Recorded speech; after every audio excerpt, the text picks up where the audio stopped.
Hello, I think we're live. Hello, everyone. Mark, Welcome. Mark is super excited. This is my last roll for Combat Live in this location. That's right, you're moving, so he'll have a new background next time you see him. That's right. It'll be more exciting than ever before. He's going to be in a cave system with torches.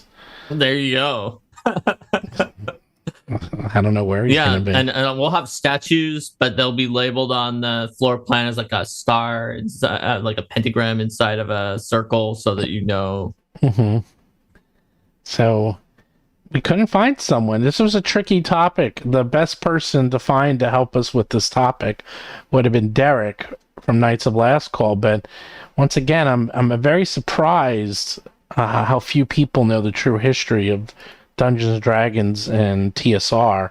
And to even further that is WoTC came out with a very interesting video yesterday where who was it? Chris Perkins was talking about the upcoming Dungeon Master's Guide for Advanced 5th Edition. Okay, we're going to make that happen.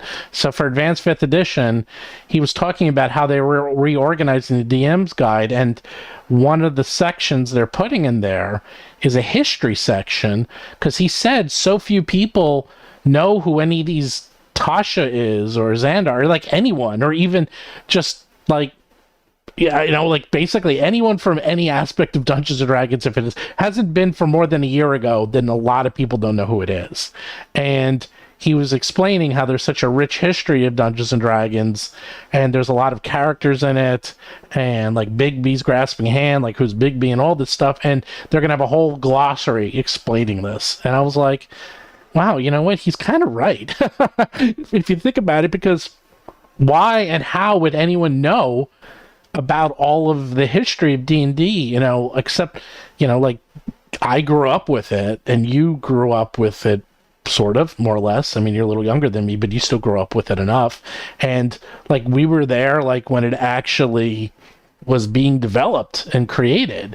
And this is interesting because I think it's important to know the history of D&D to understand what's happening today. And this topic came up actually. Seth Lipton on our actual play on Sunday is the one who brought it up. It was his Monday night, said, because we're talking about all the trouble that WotC's having right now and everything that's happening with the D&D movie and all this stuff, and he said, man, D&D, it's always been cursed. And I thought about it, and he's like, wow, you're right. They kind of are. I mean, the brand's been around for 49 years, and it's always had problems and issues and curses, and it's been popular in spite of itself. It should have been gone bankrupt 10 times over, and yet it's still around, and people are talking about it. And what is going on? And what is this D&D curse? And what is it? And unfortunately, you need to know the history of D&D to understand the curse. So it was hard for us to And we find have an someone. episode with Ben Riggs who had like the Yes. secret history and hmm in his book. So like my personal take is that it's not cursed, and that we are seeing some of the failures, I think, more publicly, or more like they're more personal to us as sort of lifestyle fans of the tabletop RPG industry.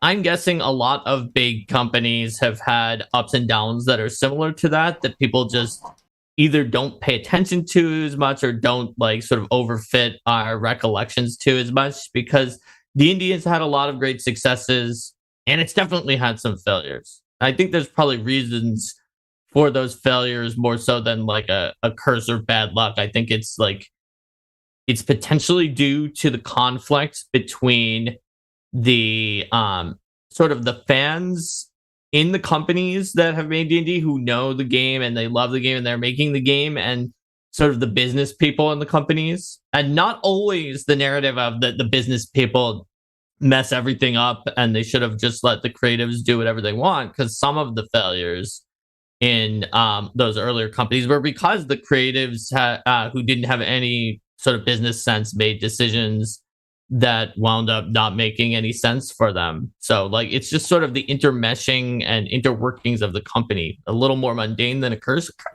Curse sounds cooler though. I 100% Curse sounds cooler. admit. It's more fun to say curse. Well, I was thinking about this topic since it came up, and I'm going to go through, I think, the mundane aspect of why and what happened, because they're not alone in this. But before we get into that, do like, subscribe, thumbs up if you have any questions, super chat, and we'll answer them right away, as usual.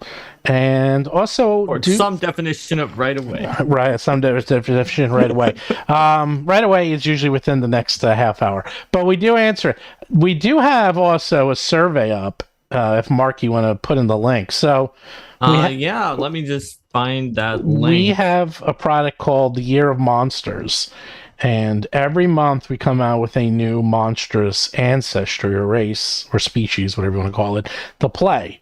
And next month is Mimic May, and we have dungeons. Boom, survey. Yes, and we've had doppelgangers. We've had the Mimic, we've had Steno, and we are going to have a couple more. We got to have intelligent weapons coming up. We have Minotaurs coming up. We have demons coming up. But right now, it has been so popular that people want more. So we have put together a survey for people to tell us, based on these, what they're interested in. And in there, we have some pretty cool new ones. We have Gargoyle, we have Centaur, we have Angels, Devils, Psychopomps, a whole bunch of cool new ones in there. So Awakened Animals. Awakened Animals, very popular. Everyone wants to play Awakened Animals, I know. Everyone wants to play. That's really popular. But we want to see what the popularity is. So go to that survey right now and let us know what you think. And of course, if you want to play any of these, just go to battlezoo.com. We have lots of options. You can just get the PDF. It's actually 13 PDFs. You get each one every month, and then you get the book at the end of the year. And then there's one that comes with the Foundry module, and there's one that comes with the hardcover book and the Foundry module. Let's see, Norbert Ratinari for €5 is greetings from Germany. Steven, did you notice the nod to the animated series in the movie? Oh yeah, of course. Did I notice the nod?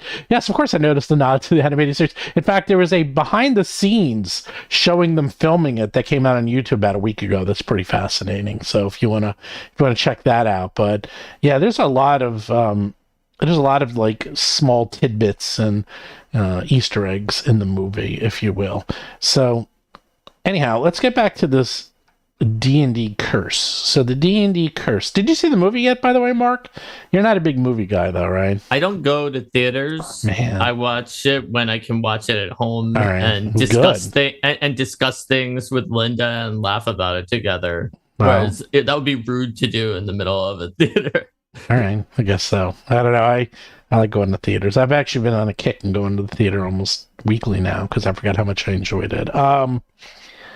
Yeah, it's a really good movie. So this D&D Curse. So what is this D&D Curse? It really comes down to this very simple thing, is that D&D has been around for 49 years. D&D is extremely popular and seems to be a big part of the zeitgeist, and everyone knows what it is. But yet, if you look at the history of D&D, it is filled with financial problems, decisions. It's basically littered with financial ruin, to the point that the whole history of TSR and Gary Gygax, like getting pushed out as president and then making Advanced Dungeons and Dragons to push out one of the co-creators so he wouldn't get money anymore, because he was getting, Dave Arneson was getting percentages of all the money from Dungeons and Dragons, so they made Advanced Dungeons and Dragons, which was a new version, so he wouldn't get money anymore. Like, it's just filled with stories like that. And in fact, the only really bright spot, there's two, I'd say, real bright spots in the history of D&D, is when Wizards of the Coast bought them out. And TSR was about to go under. They had millions of dollars in debt. And then what ended up happening, TSR just bought them and paid off all the debt. And they bought them basically because they had so much money from Magic the Gathering. It was like, okay, either start buying out companies or pay your profits as tax. So it was basically a tax write-off because they're like, we can buy this company, like say they have $100 million. I'm just making up these numbers. They have $100 million in profit. They either have to pay tax on $100 million, or they can use the $100 million to buy TSR, pay off all their debt, and now own Dungeons and Dragons. So they're like, okay, and that's what they did. And then they also bought Gen Con, and they bought a whole bunch of other things, and then eventually sold it to Hasbro. So they did fantastic. So the big curse is that once again. And I keep thinking, I mean, that quote from Williams and Hasbro is going to get replayed forever to the end of time. It's like D&D is, heavily under-monetized. We're seriously under-monetized. So to be clear, since we're talking about the history, yes. This is the quote. This is the recent quote from Cynthia Williams. It's not Williams. From Lorraine Williams, who's also a Williams from TSR. Which is weird. Right. Cynthia Williams. And she's not wrong. Okay.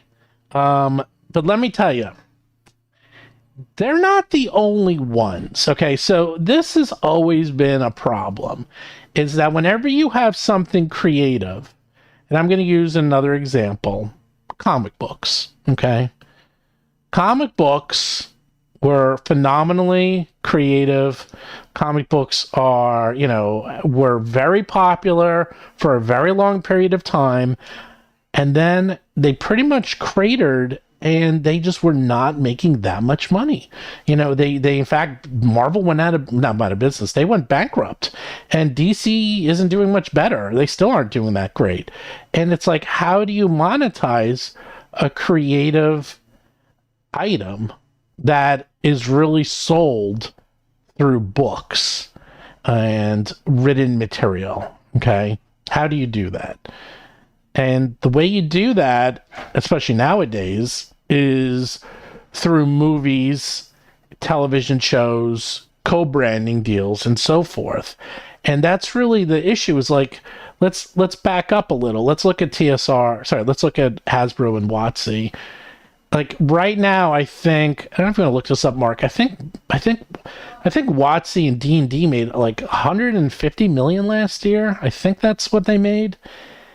That's not that much. I mean, I would have to say that right now, D&D, Dungeons & Dragons, is probably the most popular it's ever been, ever in history, and everyone knows about it. It's all over the place, and yet what it made worldwide is like what Apple makes in like 5 minutes. It's just not that much money in comparison to the popularity. This thing should be a billion-dollar, multi-billion-dollar brand.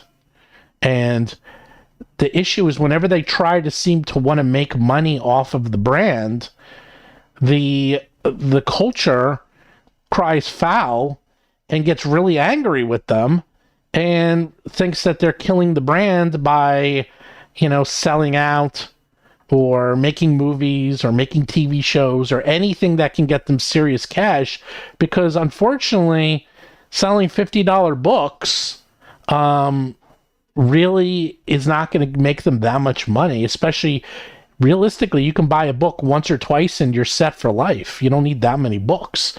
You can buy the player's handbook and the DM guide and the monster manual, and that's it. You don't even need those, really. I mean, you don't need to buy that much, and you're set forever. And $150 million for you is not a lot of money if you're comparing. Yeah, it's $150 million isn't a lot for considering the cachet of the brand. And let me tell you, what they do is they have these market guides where they can look, and it's like the curating where you can see how popular your brand is, like how popular Coca-Cola is and Disney. And D&D is really, really popular, and it's right up there at the very top. And if you look at Amazon, it's one of the top-selling books in the history of the world of Amazon ever. And yet, it doesn't make that much money. It just doesn't. So how do you make more money? And Marvel had this problem, and so does DC. I think it's a problem that just happens a lot, especially in creative industries. Yes, it does. It does. And the way they succeeded is they got sold. They got sold off to larger conglomerates, and now they're trying to make money in other ways. And D&D is trying to do the same thing. If you look at Marvel, Marvel pretty much is bankrupt, and and then they got bought out by Disney. And at that point, Marvel actually had the same problems. Marvel was selling all their A-list properties to movie studios to make money. So they sold Spider-Man to Sony. So, they had the rights to Spider-Man. They sold Fantastic Four. I think, was it 20th Century Fox, I think they sold it to. And they were selling all their A-list properties off to other people. And that's how they decide, that's how they made money. And that's very popular. In the 80s and 90s and early 2000s, everyone was selling everything to movie studios constantly. This is kind of standard in this point, is where you just sell something to a movie studio. And what they do is they will buy your brand for, say, $100,000 or $500,000 or $1 million. And then they have the right to use your brand for a certain amount of time. And then what ends up happening is if they make the movie, they have two options. They can either let it expire and then nothing happens, or they make the movie and then you get a percentage of the movie and you get a larger piece. So they buy the rights. And in fact, the people don't talk about this, but the first D&D movie was so bad because TSR sold the rights for that movie to a 19-year-old kid in Canada. And the rights are about to expire, so he made the D&D movie himself. I think he was 29 at the time. So a 19-year-old kid got the rights to the D&D license, and that was it, and they had it. I mean, that's a great example of a pretty bizarre business decision, but apparently, like, at the time, that was the kind of thing that a lot of companies did. Yes. That wasn't just TSR being unusually the only ones who were doing that. Yeah. No, they were not the only ones. But unfortunately, it was at a bad time. And then the reason he kept coming out with new sequels, and he was about to come out with a third sequel, a fourth movie, because there's the D&D movie, and then there's two direct-to-video movies that were also by that same guy.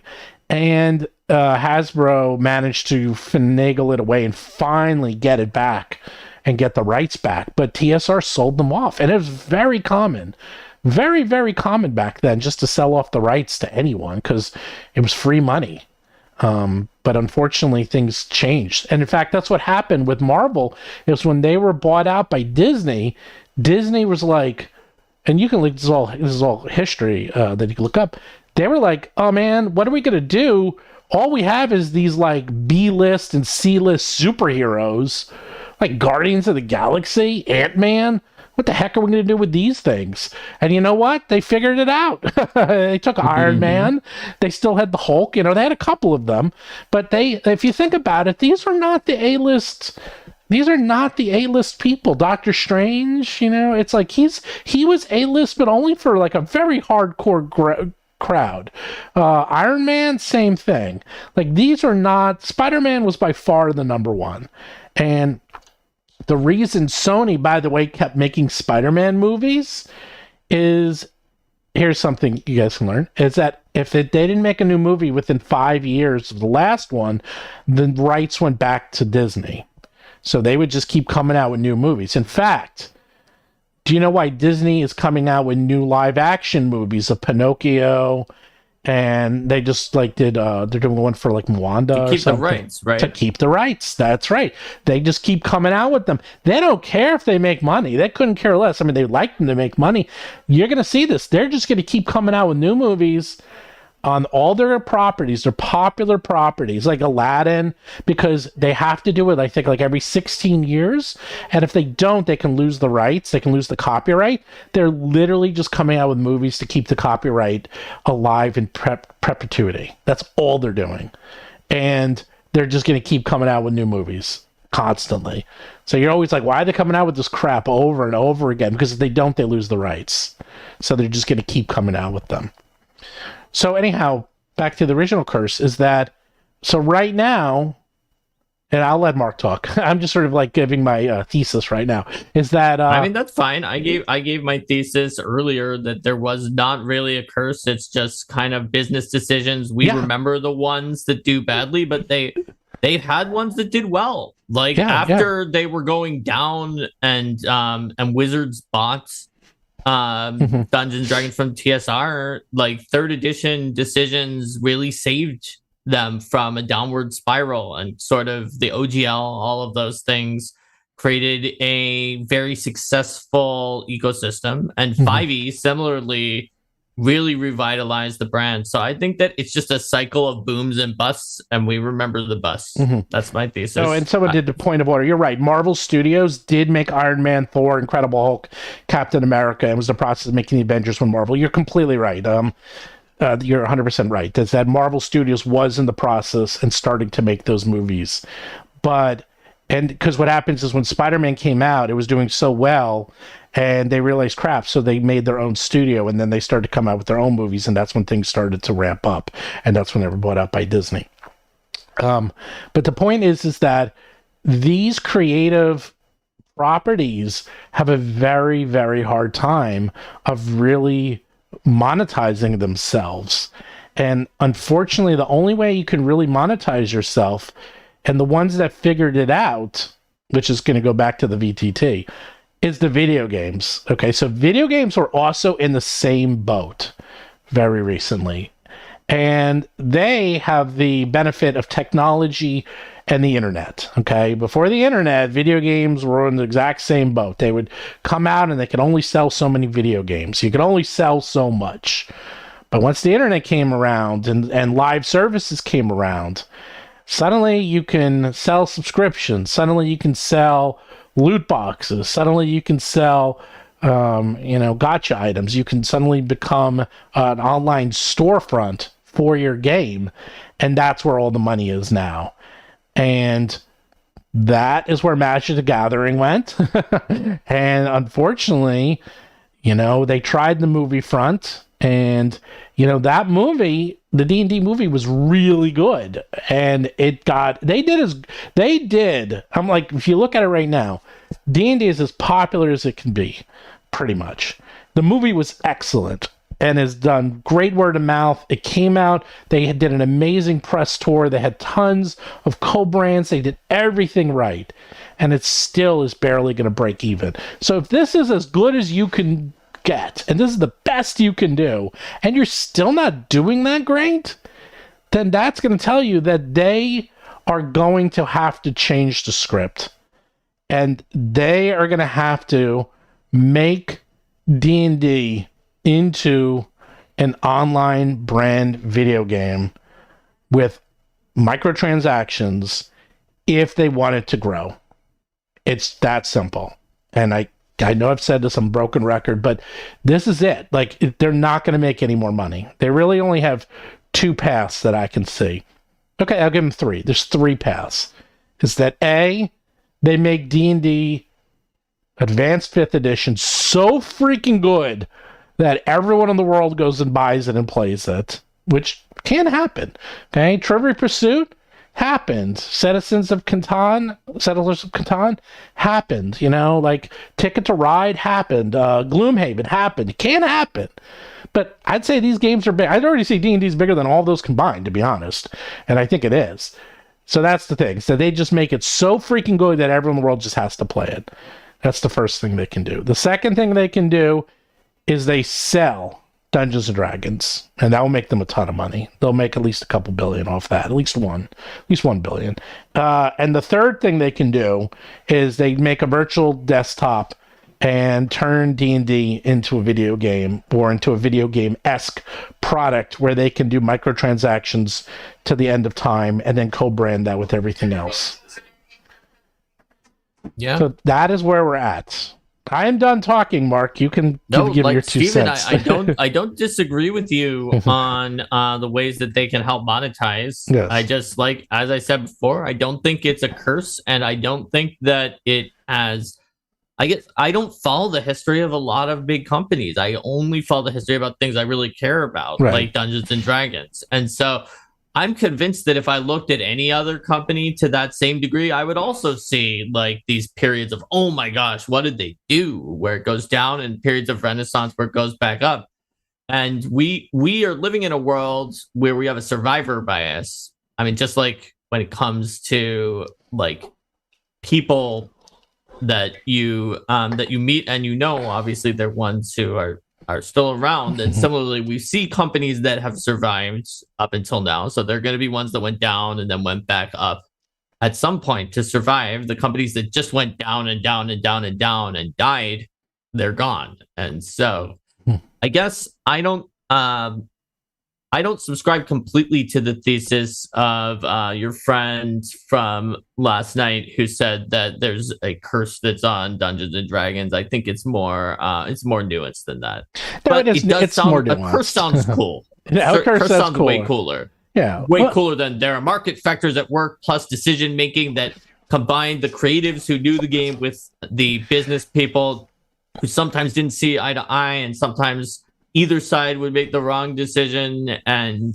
that's a lot less cool sounding than there's a curse. Well, here's the thing.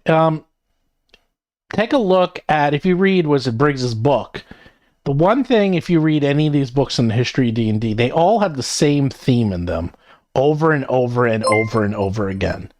And the theme is, how do we make more money?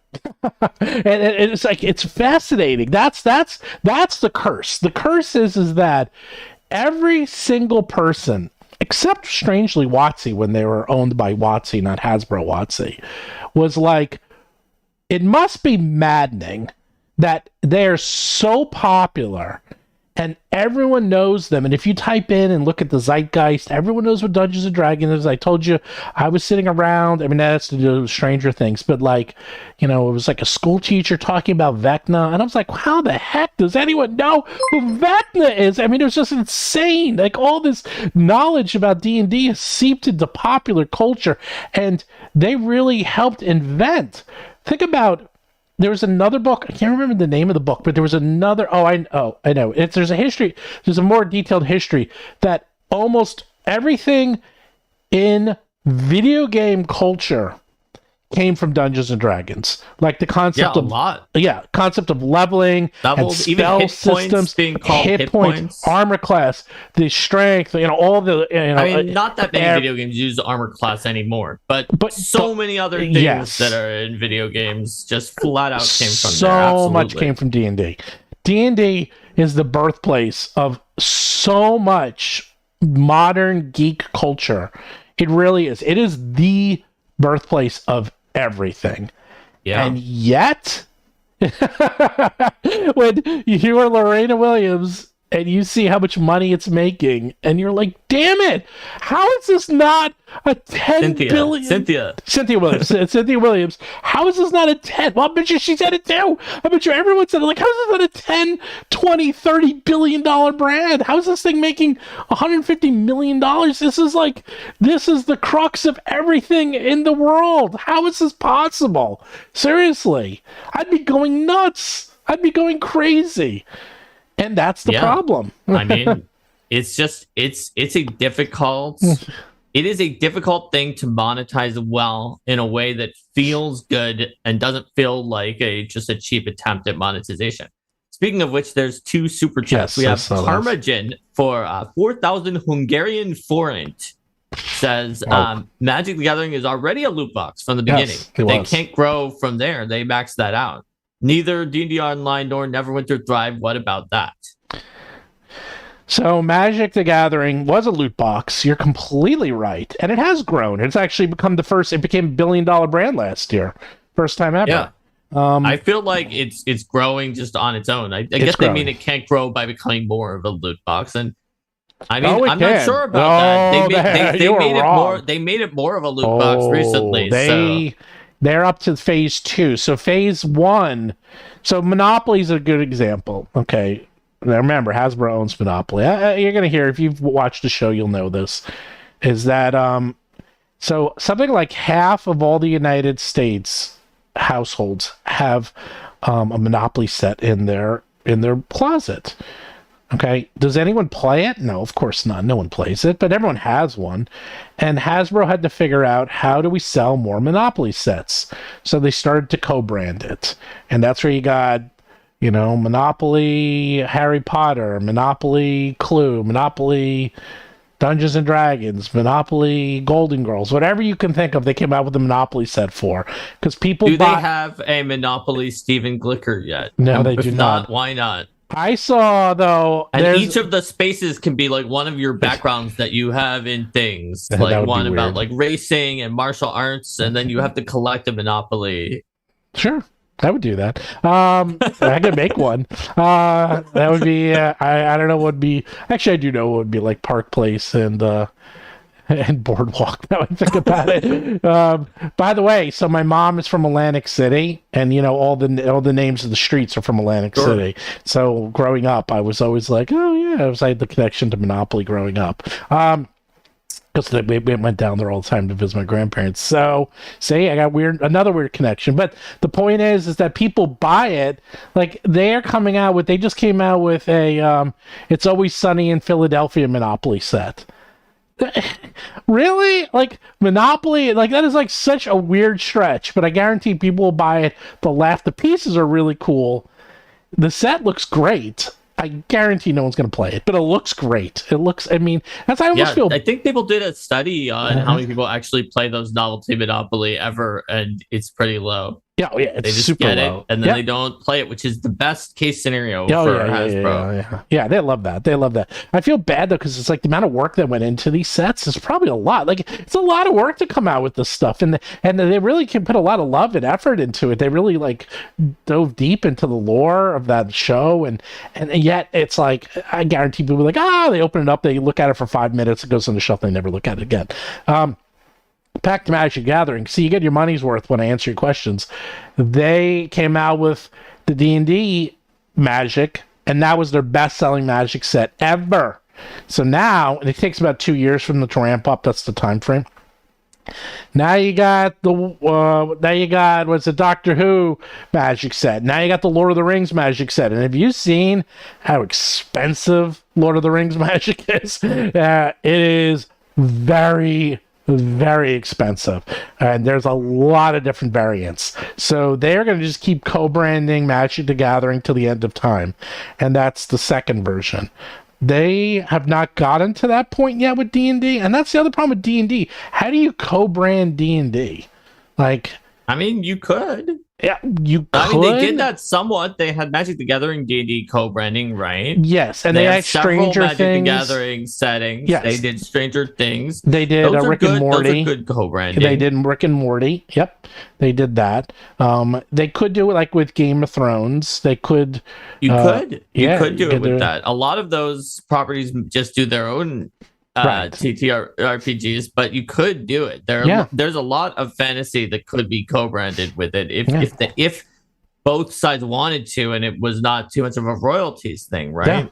I mean, you could, like, there's always Lord of the Rings RPGs. You could do it with D&D, but the Tolkien estate, I know, is like particularly big on high royalties on their side, so I don't think it would work out. Yeah. Oh, by the way, so and you probably don't watch it.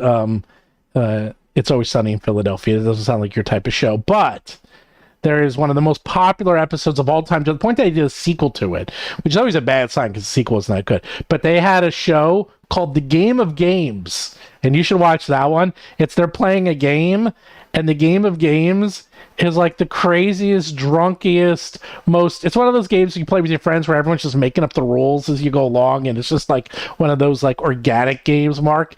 And it was such a funny episode. It's really, really well done. And someone just said they should made the Game of Games. I think this Monopoly set maybe have references to the Game of Games in it, but that was a great episode. Steven, you're spot on that the type of show where just everyone is a horrible human being is definitely not my. I know, it's funny. Definitely not my genre. I know, it's funny though. It's really funny. In fact, that was one of my issues with Song of Ice and Fire after they killed the only character who I thought was not pretty horrible. Yeah. Yeah. So, Calvin Ball. It's like Calvin Ball. Yeah. No, that's one thing I like about like like we both like Brandon Sanderson novels, and I like that a lot of the characters are like that you're following are not horrific people. Yeah, do you know why that? Do you know why that is, though? That they're not horrific people. Yeah, there's actually, because he's a strict Mormon, so he puts... I mean, that's not the only reason. It's not the only reason, like, but... that's the reason that they don't have like PG-13 or R-rated scenes in them. Yes, because of his religion, and there's certain other factors based on his religion. There are, but it is fascinating. I've seen that before. Like, depending upon the religion of the writer, you can sometimes tell their type of writing. Yeah, because it influences how they think. In fact, that's why a lot of my friends don't like Sanderson, because they're like, I like his writing, but everything is PG-13. And I was like, you're not wrong. He doesn't really do R stuff, and people like that about George I don't need things that are just trying to be intentionally edgy with people who are like throwing children off of a roof so they can hide that they're in a physical relationship with their sibling or whatever. Man, George R. Martin, I didn't say but or like dead demon babies that because of a miscast spell. For to each their own. I know some people like that stuff. Squirrel Killer for 550 Canadian said, I think if Wizards marketed their settings better, they'd be able to make more money from players. Few players know the settings. It's all homebrew. And I think that it's very difficult to make a setting in such a way that it's exciting to players. I think it can be done. And I think that a lot of RPG companies have given up on lore and players when in reality, it's the fact that they're making lore books and lore content. This is not just Wizard. This is like kind of everyone. There's like sort of a industry wisdom, right? That if you put out lore books, that's not what will sell to players. Players only want you to put out a book that's just full of the crunchiest feats and items or whatever it is. But I don't think that's true. I think that you can put out lore that players will love, but you need that lore to be lore that's relevant to players. And too often those setting lore books are just like, well, okay, it's got all this information on this country that we may or may not be in, some of which is secret stuff that my character shouldn't know. And the GM doesn't even really want me to have read the head of this country is secretly a vampire and nobody knows. It's like, well, should I even know that? Like, that's not for me if I'm a player. And a lot of those books that people are like, why don't players buy the lore book? It's because that's what's in the lore books. Whereas if you create something that has lore that is for players, like the lore in an Ancestry, that they have a fairly decent amount of lore that's part of them. That's just like, this is about you. This is about your character. How does your character think? How does your character relate to other people? Or other things like some of the lore in Pathfinder's Secrets of Magic for second edition, where it was like, what does it mean to be a spellcaster? How does it feel to be an arcane spellcaster? What does that mean about my daily routine as a player? Like, those kind of lore are the lore that, not every player. Some players really do only want to look at rules. Some don't want to look at rules. Players have a wide spectrum, but even the ones who want to look at lore probably don't want to look at secret GM focused lore. They want to look at lore that's about what they can connect into. And I think that's a challenge that pretty much no company has been able to completely surmount. There have been individual products that do, but it just is generally tricky. Did you say Marvel? Marvel's done it. They're the only ones because they managed to make the MCU, the Marvel Cinematic Universe, and everyone has tried since. In fact, everyone... DC tried to do it. Remember The Mummy? That was the beginning of the horror universe. Remember that? That was supposed to be like the big monster universe. That failed after the first movie. Like, there's a lot of companies out there who try to do the MCU, and it's hard. In fact, it's so hard that Star Wars, Disney can't even get Star Wars off the ground correctly. That they're still stumbling with, and it's freaking Star Wars. I mean, it's like, it's really, it's, I would say it's nearly impossible. I wouldn't even say it's hard. I'd say it's easier to get a man to the moon, or a woman, or a dog, than it would be to make a new MCU. It's impossibly hard. That's why Disney and all these other companies buy out existing brands. You know, in fact, the last one who did it, but the thing is, when you do it, so but I saw a lot of people and they're saying, oh, there's so many companies that have been trying to do this and that failed, and now they've stopped doing it. You're right. But when they succeed, you get Pokemon, or you get One Piece, you know, or you get Stranger Things. You know, when you hit, you get a grand slam. Like, they're not like, you either are wildly successful or you fail. There seems to be almost is no in between at this state of our fandom. And you know, that's the other problem with D&D and quote the curse, is that they're in the weird position of like, we succeeded. We are incredibly popular. We are everywhere. Everyone knows who we are. And yet, we don't make any money. It's so strange. And it really just has to do with what they sell. You know, if they really should go, but they can't because they don't have any characters. That's the other problem. So the whole reason we've repeated this ad infinitum, I think Mark could just tell me, he knows what I'm going to say about Magic the Gathering. The whole reason you're going to say that the whole reason that they made Planeswalkers was because of the fact that they tried to option like a Hollywood film of Magic the Gathering, and Hollywood was like, okay, yeah, you have stories about some of these settings, and there's some cards that have characters on it. But what are like your big characters that everyone knows? Yep. And that's where they came from. Well, they named some cards, and they're like, yeah, but does everyone know them? It's like, well, maybe not. And so the Planeswalkers became these characters that would help build the brand. Yeah. Is that what you were going to say? That is 100% what I was going to say. But it's a very good, but it's an actually, I think about that a lot because it's a good point, because you need characters to build brands around. And everyone, but which also people said, what about Drizzt? And I've been following the D&D movie. There's some spoilers, but if you haven't seen it by now, too late. And Mark, don't worry, I won't spoil it for you. So there's a part in the movie, in the middle part, where they go to the Underdark, or the Underground. It's not really the Underdark. And they find a Underdark city there. But it's completely... Is it not the Underdark? It is the Underdark, but it's not... So I think it is. It's the Underdark, but it's not dark. Okay. It's like where the dwarves are. Okay, it's like the dwarf are Underdark. It's not the drow Underdark. Okay, it's not the really deep levels. Right. It's like the first layer of the Underdark, because it's still bright down there. You know, it's not like where you read about like you know, the Drizzt novels and no one can see anything and you need dark vision. You know, like that. That's the true Underdark in my opinion. Anyhow, they go to the Underdark, and there is like a drow type city there, but it's completely abandoned. And from what I understood in earlier scripts, Drizzt and the Drow were supposed to be in that, and it was going to be part of that.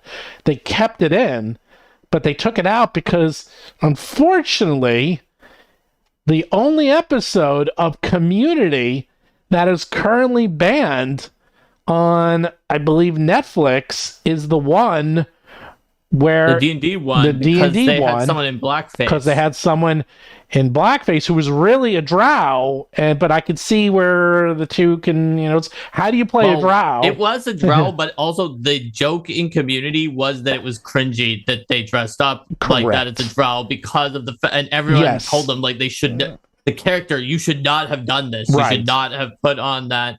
And they were like, what? I'm a drow. It's like, no, this is wrong. In communities within so like I totally see why I get it. But my point is, I think that could be why they're having trouble with drow, because how do you do it? Drow have some serious issues where they are just is very popular, but the idea that these elves who live underground, where you absolutely do not need a dark skin tone because what you're going to get UV light into your skin underground, are dark skinned and evil is like inherently kind of a cringy thing.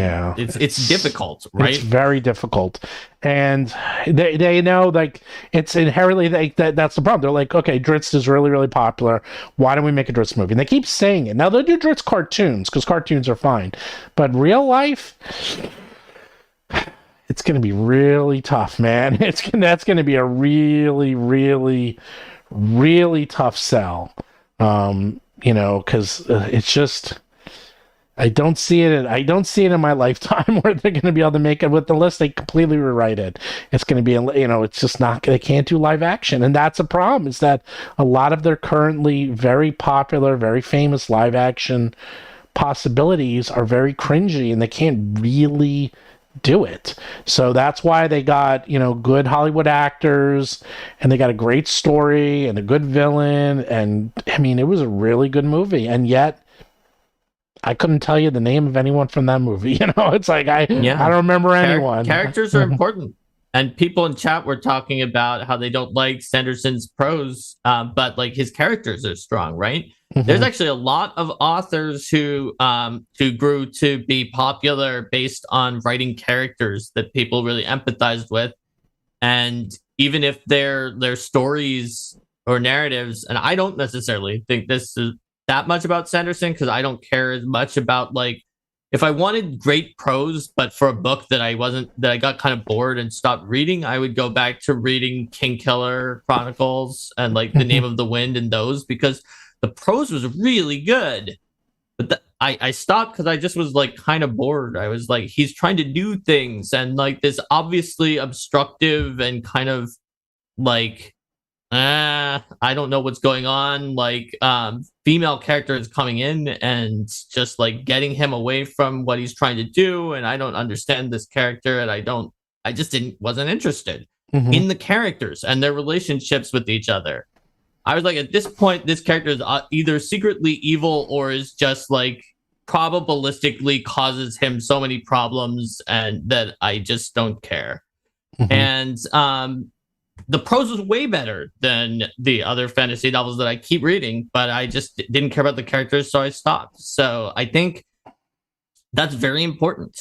Like even like world famous authors, including like some authors that are also maybe problematic people, like J.K. Rowling, right? But what got a lot of people into those books before she really got a lot of people out of them was that the characterization of the characters. It wasn't that like the plots made a lot of sense or that that the writing was good. So I think that characters, those Hollywood people are absolutely right to say that to WoTC, and that characters are one of the most important things that you can have.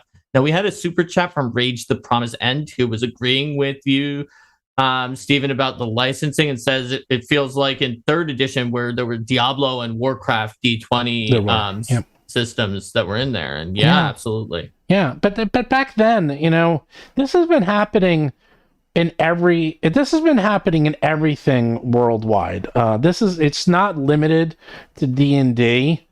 Oh, Derek gets a shout out because he just sent us $2 from the ocean. Derek from Knights of Last Call did a live stream yesterday from the ocean on his phone, and it actually was a pretty good quality. I wanted him on this show, and I told him he should have just done it. Everyone give us a like. If you get us up to 150 likes, I'll make Derek do something from the ocean. He's on an ocean cruise in the Caribbean. If that's not worth a like, I don't know what is, okay? That is crazy. But I don't remember what I was saying. It's that right now, everything in the last 20 years, especially anything that had long-term contracts, is going through this problem. If they were considered small and local, think of it this way. In the 80s, everything was local. In the 90s, everything started to become nationwide. And in the 2000s and on, everything has become worldwide. And when I mean everything, I mean everything. Like, wrestling is a good example, that the history of wrestling. But wrestling in the 80s was all local. It was local. It was on local television. There was local circuits. Like, wrestling was just a local thing. And Vince McMahon became so popular because he was able to take all these local affiliates of hundreds of these small wrestlers, tied him together into the WWF, which changed to the WWE, and he made it a nationwide brand. And that's how he became a billionaire. And that's why we have the WWE. And the same thing, football. Football, which, by the way, the most popular sport in the United States by a mile, in the 80s, not even close. It was down there with hockey. Okay, it was not even that popular. Super Bowls. Take a look at the Super Bowl halftime shows from the 80s and 90s. In fact, one of the Super Bowl halftime shows, this is completely true, I don't know if you know this, Mark, was an advertisement for the new Indiana Jones ride that just opened at Disney World at Disneyland. The entire halftime show, and you want to talk about cringe, is this like Indiana Jones-esque with people dressed like Indiana Jones and the natives and stuff. It's terrible. It's terrible then, and now it's like unwatchable. And it was an advertisement. Okay, that's what the Super Bowl used to be. And that was not that long ago. And now, because now it's a now it's something everyone watches, and now like all the teams, you can be anywhere in the world and you can watch a football game. And we have Derek from Knights of Last Call, who is chatting with us from the freaking ocean. That shows you that everything is a worldwide brand right now. And because everything is a worldwide brand, everything has the potential to become a multi-billion-dollar brand, and that's what's driving them crazy. So, so anyhow, now people are like saying about WWE. I knew as soon as I started bringing that up because there's a lot of wrestling fans out Molten there. Ink gave an interesting question that was not a super chat. But like, why are we spending so much time talking about pre-written performance entertainment when D&D is not that and is different? Because you can't market it. You just can't market it. I mean, I don't want to get political, but if you think about it, it's like things that make money things that make money is what's popular. Like, you always look at the top paying people at any college, and it's always like the football coaches. It's never any professors or anyone else. It's always football coaches, because that's what makes the money.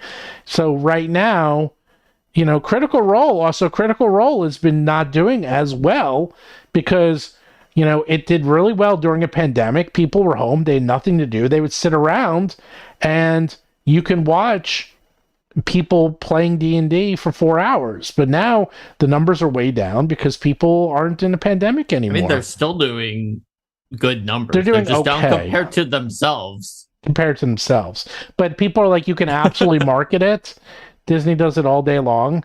Actually, I'd be curious, how does Disney do it all day long? Molten Ink was suggesting doing a reality show that's like a Big Brother reality show. They've tried that. There was a couple. Yeah, they already tried. There was a couple of fantasy. Does anyone even remember them? They were on ABC, I believe. I saw them. Were they? Something where like they vote someone out of the. No, it was like fantasy based. Yes, like that? It was fantasy based. They were like playing like knights, and it was all fantasy based. Yeah, but that was like more. Wasn't that more like night LARPing? Yes, as opposed to like actually playing D&D in the reality show. Yeah, I know. I understand. But, and I know Critical sells actual merch. You're completely right. Now, okay, I got a live wire here.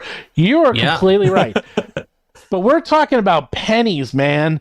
Does Critical Role have an ability to make $1 billion? That is what I'm getting at. If they can't make $1 billion per year, then they're not worth it. And they're right. I mean, strangely, they are. And how are they making $1 billion? Because they're selling all the rights and their ideas to Amazon, who's buying them and turning them into cartoons and turning them into popular entertainment.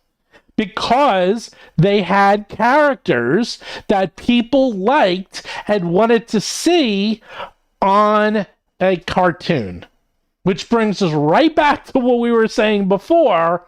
You need characters, okay? You need stuff to latch onto, all right? So please no hate in this channel. In fact, I think I've gone 2 years and we've never had anything. I don't want to talk about J.K. Rowling's. I actually know a lot about it. I did the Harry Potter website for Scholastic. I actually worked on Harry Potter for years and years and years and years. I know a lot about Harry Potter. J.K. Rowling versus Harry Potter, 2 totally separate subjects, and don't want to talk about that. Anyhow, so do I think Critical Role is going to move away? They've already been moving away from D&D 5e. But the point is, they sold their show based on their characters, not based on the world of D&D, not based on the fact that it takes place in D&D. In fact, if you watch Critical Role on Amazon, it's just a fantasy world. That's it. And I even was saying this to Mark the other day. There's a scene in season 2 where they are fighting an eye tyrant, which is it is 100% a beholder. I mean, like, that's a beholder. Yeah, I mean, yeah. It's a beholder, and it's a beholder because they did it. But they can't use beholder, so it's an eye tyrant, and it's animated, and it's fine. They're allowed to do that, and they do a lot of that. They change stuff. It's like, and you think anyone is screaming, yelling, "How dare you change the original D&D monster to something that's not D&D?" No one cares. No one gives a crap about that. But that's the problem, is that Dungeons & Dragons has been focusing on a game and has not been focusing on brand recognition through characters. I mean, the closest they have right now is Vecna, which broke through because of Stranger Things. And a bit of the Mind Flayer and the Demigorgon. But those are 2 generic, and those are bad guys. Vecna's a bad guy, but interesting bad guy. And he broke through, and what do you know? Hey, they're doing a whole line on Vecna in the 2024. What a surprise. I bet you're going to be seeing Vecna for the next 20 years and constantly being everywhere, all the time, everywhere. In fact, that's what they should do if they're going to do... Actually, don't forget, they are doing a D&D television show by Paramount, and that's coming out, I think, later this year. That's true. Yeah. I mean, the television show might wind up being a better sort of format for them than the movie did. I think it will be. Yeah, I think it will be. And you can tell ongoing adventures that are more like a campaign. Yeah, yeah. I mean, yeah, that's really it. It's that they just can't seem to break through, and unfortunately, the biggest problem, and what I hear from people in the industry, is that people don't like what WoTC and Hasbro is doing to D&D because it's not D&D. You're 100% right. As Dungeons & Dragons is us sitting around role-playing. However, if you think about what comic books were sitting around, arguing with your friends, talking about the stories, and yeah, you read the comic books, but a lot of the fun of comic books was actually arguing who's worthy to pick up Thor's hammer. And they did that. Actually, that was one of the best episodes of Big Bang Theory, is that the Big Bang Theory, all the girlfriends wanted to know more about their boyfriends, so they said, let's sit around and read some of the comic books. So they read about Thor, and then the rest of the episode is them arguing over who can pick up Thor's hammer, and they're going through the detail and the nuance, and I'm like, and that was the point. I'm like, yes, that's exactly the point. That's what we do as geeks, and is to sit around arguing over minutia, like, well, If Thor's hammer is in a box, could you pick up the box? Or if Thor's hammer was being held by Thor, could you pick up Thor? Would that count? And that's what the whole episode was about. And I'm like, that's exactly right. That's the fun of comic books. And Marvel was able to do that through the movies. They're very rare. Now, I don't know if a lot of people would be able to ever do what they were able to do. We had another super chat. Yeah, Carmagen, more of those Hungarian foreign, says it would be bad publicity to attack Critical Role for anything. What will Vox Machina do about their Vecna, though? They'll just change it. They'll just change it. I mean, Vox, I guarantee they're going to come out with... I actually read, someone said they're coming out with their own role-playing game somewhere. And I was like, if they are, it hasn't been publicly announced. I'll tell you that. I haven't seen that announced anywhere. Yeah. There's a lot of people speculating that they are going to do that. Yeah. And it certainly could make sense for them to do that. Yeah. Right? They have enough cachet that they could do it. Oh yeah, like in fact, we already had we went through that in one of our past episodes. Like, can you imagine? You go to Gen Con, you rent out one of the theaters, which they always do anyhow, and you make some live event, and then you do it on the Saturday night, and you send out invitations, you get the buzz going, and then people are like, something's happening, and then the whole Critical Role staff, they have them all there, and they have them come out, and then you have Matt Mercer and everyone come out, and then they do some little gaming session, and they go on, they're going to say, the world of Taldari, that's going to be our new role-playing game, and it's coming out like this Christmas, and people would be like going nuts. It would be insane. It would actually be insane. I don't think it's coming out, or possible for it to come out right now, because I'm going to show you something. Okay, all of you who stuck around for an hour, I'm going to show you something. Are you ready, Mark? You're going to know what this is. I don't even know what you're going to show them. I know. Are you ready? See what I got here? You see what this is? It's a Gamma. The Gamma Expo 2023 trade magazine. And you know what's in this thing? Secrets. Next week's reveals from Gamma Expo. Yes. And so in this, which you can get if you're part of Gamma, which I am, is they have, so this is, Gamma is a trade show that's in Nevada next week. And this is where all the people who make games are selling their games to, well, basically big box stores and mom and pop shops and, well, everyone. And in fact, just to give you an idea, this is how big it is. These are all game manufacturers, just to give you an idea how big this map is. And throughout this are advertisements of, like, Cyberpunk or how to get into the comics, and these are like, just an advertisement for things coming out. Like, here's a new Star Wars set coming out. So you can get an idea. So they're going to really have to go on and be in this, because you really need like a long tail. But they're going to have, like, here, Evil Genius, and it's like all their new games coming out, and then they have like a demo. They see, like, here you can meet the authors and have a demo. So this is a trade event. But I thought it would be interesting because I bet you almost no one knows about it. In fact, look here. Here's an ad for Frosthaven coming to retail in 2023. So what they're going to do is they'll have a booth there, and then they take orders for people to, buy Frosthaven for their stores. So I'm seeing if there's anything interesting. I did see some interesting things in here. Here's the Starfinder and Pathfinder panels. That's all public. That's nothing new there. Lufius. Table. Here's all the seminars, and then they have seminars, and seminars are pretty interesting. Was there another super chat I saw while I flipped through this to see? Yes, there was another super chat. Indeed, Glade Riven said 6 and 7 figure 5e compatible Kickstarters also highlight how D&D is under monetized. WoTC is under producing interesting content. So that's interesting, but here's the thing about that, though. I actually don't think that highlights how it's under monetized quite as much as you might think, due to the fact that let's say there's a 6-figure Kickstarter that made $500,000. If you think about how many hours have to go into producing that, and then how much of a percentage that Kickstarter would have been, let's say WoTC did that same one. Obviously, they would have made more money probably than this new company that nobody's ever heard of.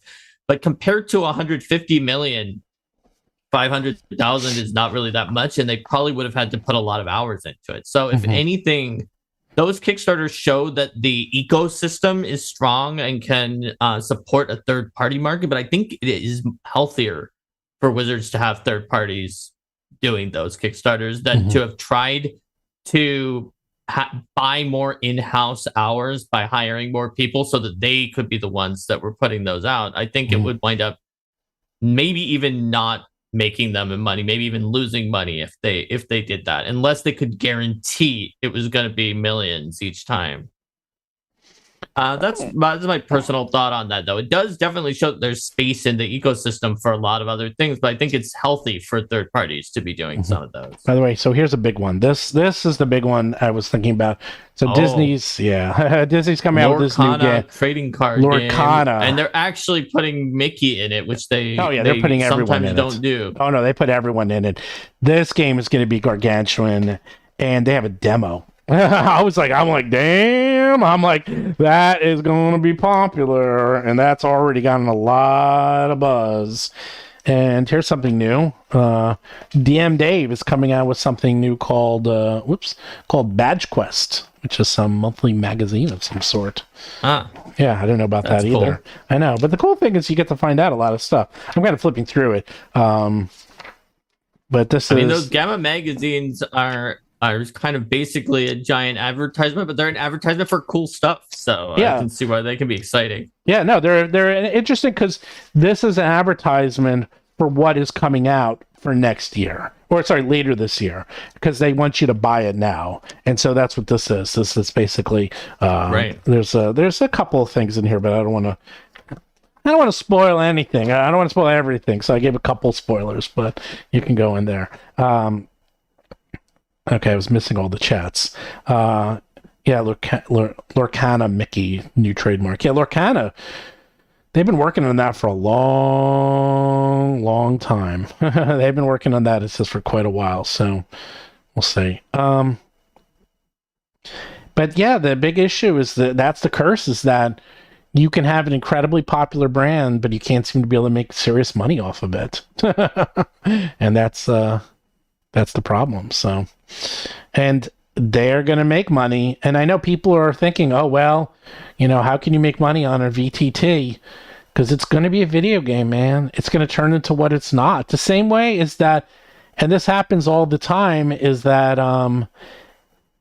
it's that things you love get transformed into things you might not necessarily love. If you look at comic books, people loved reading the comic books and devouring themselves in the comic book lore, and now they're big blockbuster movies.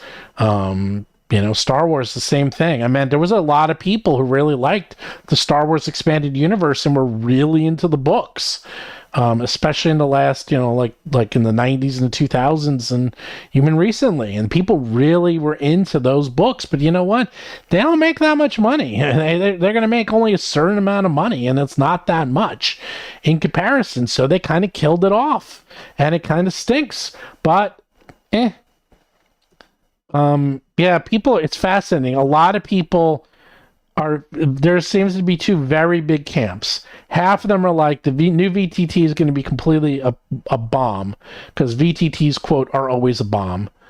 But if Hasbro puts all the money in, which they have, it looks really good, which it does, they make it into a single player experience as well as a multiplayer experience, which I probably say they will, this is going to turn into a D&D video game, and that worries me because, and someone actually said that it's a good thing. What do you think, Mark? I'm going to ask you your opinion on this.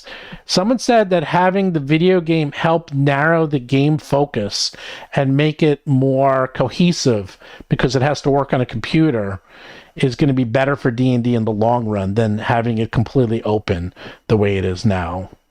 What do you think of that? I don't really think that's true, because I think one of the strengths of D&D is the ability to easily change things for your group and to customize the experience, especially when it comes to 5e. If you talk to any of the groups that are really, really dug into and enjoying 5e and play the heck out of that, they have tons of house rules and other things that they've added in. And adding a barrier to entry to that with the computer program, I don't think is going to help. Or maybe it'll be so agnostic that it just is a tabletop and not a lot is coded in, and it's not a huge barrier to entry, in which case the claim that you are passing on there is wrong to begin with. But if they make it a barrier that narrows it in, I think that's negative. That's negative for the game. I think and hope that they'll make it easily expandable, so it's not such a barrier. Yeah. I mean, and the whole thing is like, so people are saying in chat, remember, and people don't forget, or people forgot, the OGL, the whole point of the OGL was to try to put everyone else out of business. They didn't want any competition, because people are like, well, now the VTT, it's like they just don't have to use it. If you don't want to use the VTT, you don't have to use the VTT. If you just want to play D&D, you just have to play V&T. You're 100% right. But that was not their plan. Their plan was, We're going to put everyone out of business. We're going to put all the other VTTs out of business. And the only role-playing game around is going to be D&D, and that's it. And it didn't work. Remember, they tried to retroactively kill the OGL, which a lot of people seem to have forgotten because it came and went so fast. But the whole point of that was that every single OGL product out until that time was defunct. Remember, they're like, oh, it's no longer enforceable. You can no longer use the OGL going forward. Remember that? People forget about that. And that was the whole point. Why would you do this? Because they're trying to put everyone out of business. So you're right. This VTT now seems a lot less uncertain. And you're right, it is a lot less uncertain. But that's what I'm getting to the curse too, because like that's also where the curse came from. We're like, they tried to kill the OGL. That's a curse. Because that didn't work. Then they tried to like change the OGL. That didn't work. And then they had the apology tour. That didn't work. Then they tried to bring in I think the apology tour somewhat worked. I've been looking at the discourse online, and I think that after the apology tour, after all of those other things, you're now getting a bigger mix of opinions than you did back when they were just looking at burning bridges and then throwing oil and kerosene onto the burning bridges and watching them burn bigger. Like going back and being like, we made a mistake and starting that apology tour. I think it worked for some people. I don't think it was unilaterally a failure, even if it didn't work as much as they would have wanted it to. Yeah. But the biggest one was like 2 weeks ago when they had their creator summit.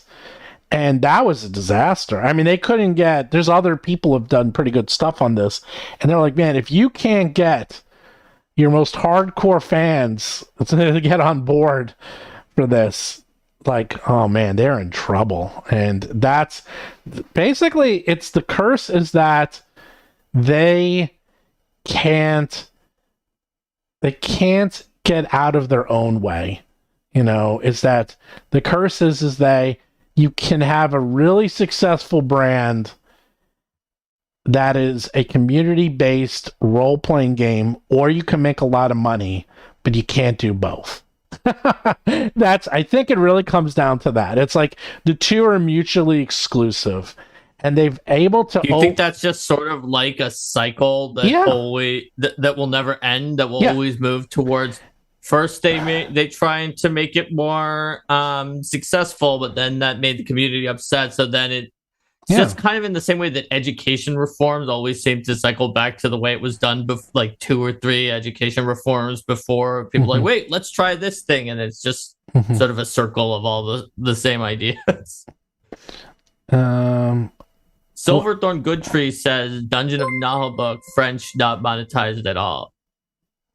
I don't know what that is. I've heard of it, but I'm not sure what it is. I played the computer game that's based on that because it was on a Humble bundle, and it seems to be like a Warhammer fantasy parody that has even some like characters that were like there was like demons in it that were like this is exactly the same as one of the ones in Warhammer, but one of the vowels is different. It's like a comedic parody of Warhammer in some ways.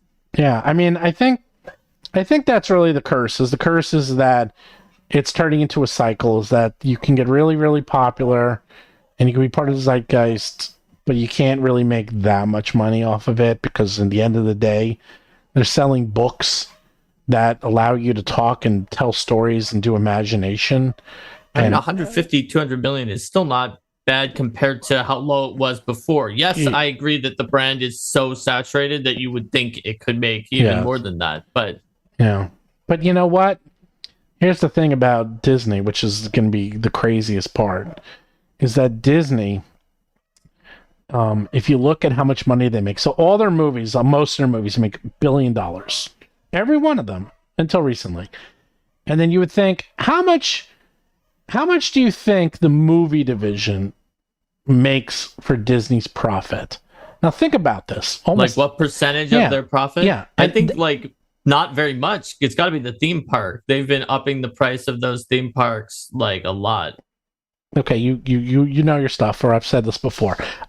Yes, the point is that I just have a brother who went to the theme park recently, I guess. Okay, that could be why. The prices are so high now. It's ridiculous. But here's the point. it's something like 61%, or it might even be 67. It was 60 something percent of Disney's profits is the theme park. Okay. They make all their money on the theme park. Every single thing they do is to drive the theme park. Buying Disney, buying Marvel, all the movies. It's all to drive the theme park. The theme park is where they make their money. All those movies, they millions and billions and billions and billions of dollars. Not that much. It was a small percentage of their earnings.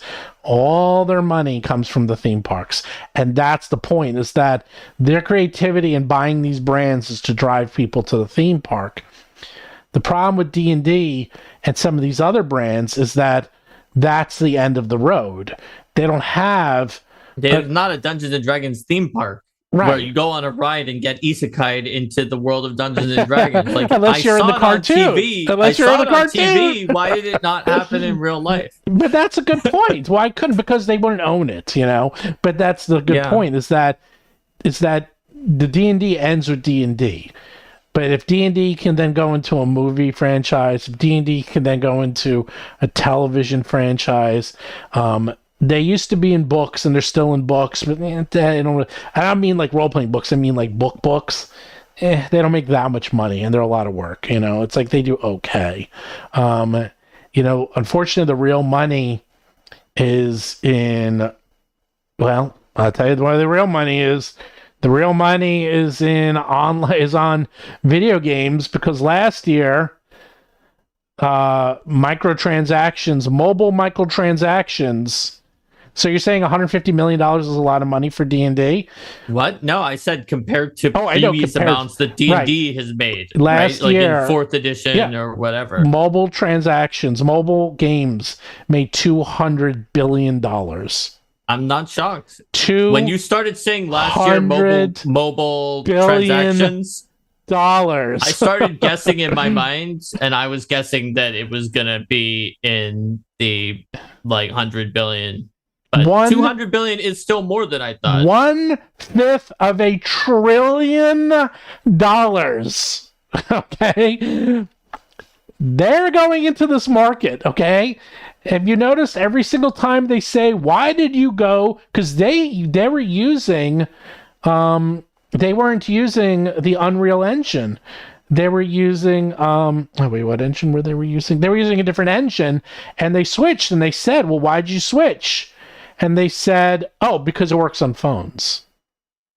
I'm like, there you go. I'm like, there's your reason. That was basically it. I was like, it's that there's no other reason. They want it to work on phones. And a lot of you are probably saying, well, how can you play D&D on a phone? How's it going to be? Because it's not going to be the same game. And it's just not. It's not going to be. There's going to be like 2 versions of D&D. And they're kind of as like 2 versions of Magic the Gathering now. There's already hundreds, thousands of versions of the game, because the game encourages people to house rule, to come up with their own local version of it. So I don't think it's a catastrophe. That I agree with you that the version that's on the VTT is going to be different. It's going to have it's good, but it's not going to be that much more different than if I play with Jill's house rules and then I go and play with Bob's house rules somewhere else. That they may have house rules that are also very different, and those are all, to me, still D&D. They're a different kind of D&D, and it's an experience that I feel is robust enough to be expressed in a variety of ways. So I think it's still D&D. It's kind of a different one that is with VTT's house rules. And Jill and Bob are nice enough as GMs. They don't make me spend $9.99 per month to open up gift boxes if I want to play if I want to play a weird ancestry or species. Maybe Jill just says no, and Bob says, okay, whatever. Yeah, you can play whatever you want. Or maybe it's a negotiation, but in this case, the WoTC VTT maybe is just spend $9.99. Then sure, you can play that ancestry. Oh, by the way, it was Unity. So yeah, they wrote it on the Unity engine at first, but Unity wasn't as good for mobile, so they changed to Unreal, and that's where they went to the Unreal Engine. Unreal Engine 5 is insane. Unreal looks incredible. It really does, and that's not an accident. They want this thing to look absolutely fantastic there's a lot of reasons, but the biggest reason is that if you have all that detail on your character, you'll be able to sell different types of armor for your character, and it'll look awesome. You'll be able to sell different types of weapons for your character. You'll be able to sell different types of magic spells. Like, if it doesn't look amazing, no one's going to buy it. But if you can make your character have that much detail, and you can see the actual armor in your character, you can see the hairstyle, you can see every piece of their character, and you can zoom in and really see it, then that will allow them to then microtransaction to death. If it was just some, like, I don't know, Roll20 or Foundry, where it's like, it's just pictures.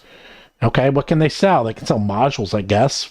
They're not going to make money on that. That's not where you make the money. They're going to make money on selling a 99-cent, armor set. You can get the Mithril armor set for 99 cents. And people will do it. People are like, 99 cents for a cool armor? Can you imagine, Mark? Can you imagine that it's going to happen too? It's like, you're going to get like, oh, you just found Stormflash. And here's the basic Stormflash, which is just some, like, rapier that looks okay. But for 99 cents, the legendary Stormflash, right. And that one, it'll glow, and like a crackling lightning, electricity will just be around it every time you're moving. It looks like you're holding a lightning bolt. Yeah, and it has its own animation when it gets a critical hit, that just like a torrent of electricity shoots out. And it's $1. Look, $1. Who cares about $1? Who wouldn't pay 99 cents for getting all of that? Of course, or maybe $2. Who cares? What's $1? No, it adds up, man. That adds up to $200 billion. That's what that is, okay? It adds up quickly. People are going to do it. I promise you, people are going to do it. And then maybe the curse will be broken, and then it won't be D&D anymore, and then the curse will be that D&D has been ruined, and now no one plays D&D anymore. So I really don't think so, but like you said about the saturation of the brand, I think that's going to pretty much guarantee that that's not going to happen. I think that my thesis is there is no curse. We just love and are invested in Dungeons and Dragons and the tabletop role-playing industry, so we see all the downs and the ups and downs. Whereas when we look at any other company that's out there, and I mean, that's not true for everyone, because Steven, you are very interested in business, so you know this from Marvel. But like, how many people who were watching this show did know about the downs for Dungeons and Dragons, but did not know, unless they watched other shows where Steven said this, about the time Marvel almost went bankrupt? Like, I think a lot of people know because Disney bought it, but maybe not some of the specifics. And Steven, you had like multiple examples of bad times for Marvel that were beyond the amount that I knew about it, but I knew more about Dungeons and Dragons because that's my thing. Yeah, Marvel actually had a lot of problems, and they actually, it was funny. They tried to do, I mean, if you think about it, because they also had a Marvel MMO, and they had Marvel video games, they had Marvel role-playing games. Like, they went the same route. They were doing everything in their power. They had TV shows, they had cartoons. Like, they did everything in their power to make money. But no, that Marvel didn't almost go bankrupt. They did go bankrupt. Okay, they did. Their stock was at $4, and that's when Perlmeyer, he pretty much bought Marvel and brought them back from the brink. And he's the one who basically turned them around and basically turned them into what they were now. The Marvel RPG was really cool, actually. There was a lot of Marvel products, but the point is like, it just was not making that much money. It just, it just wasn't. And the thing is, it is so easy. That's the other thing, level of effort. Let's talk about level of effort.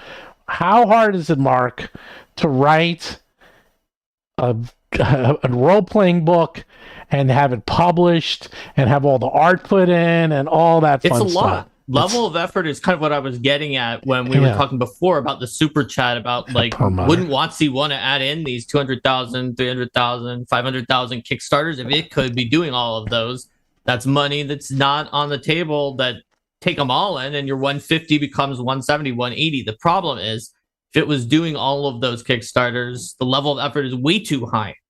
They'd probably need to just thinking about picking up, let's say, I don't know, 60 Kickstarters that add $30 million to them, right? And I think it was profit. That's right. Wasn't the amount of money that they made on Dungeons and Dragons, that was profit, whereas the Kickstarters are not making. They are not making 500,000 profit. They are making 500,000 and paying a lot of that to different places. Mm-hmm. So it's not even the same number that we're looking at, right? But let's be nice and say, since it's WoTC and when they sell it, they'll sell more. We'll just turn the gross earnings of the Kickstarter to profit for WoTC, which I think is being probably like extra nice about it. Yeah. So they would clearly have to like quintuple the size of their department to put out 60 additional Kickstarters worth of books per year for the effort. And why would that be worth it to add 20% to their profit? Maybe if I wave my fingers and say that it turns into profit because WoTC did it. Yeah. Or then they can make a VTT and they can spend a day making an animated glowing sword and sell it for 99 cents to anyone in the entire world instantly. And it takes and you can have a small number of programmers who are coming up with these things. And on top of that, all the execs that were hired at WoTC, they all have experience at Zynga and other companies doing exactly this. So they're going to know exactly how to market this, what to make, what the psychology is behind it. It's going to be fascinating when this thing comes out. And I am just, man, I don't know what's going on, because think about it. What I'm amazed at is that every single time they try to do something, WoTC keeps getting surprised. Okay. And now they have to be not even second or triple or quadruple guessing themselves. They have to really be going, oh my God. Every single time we try to do something, the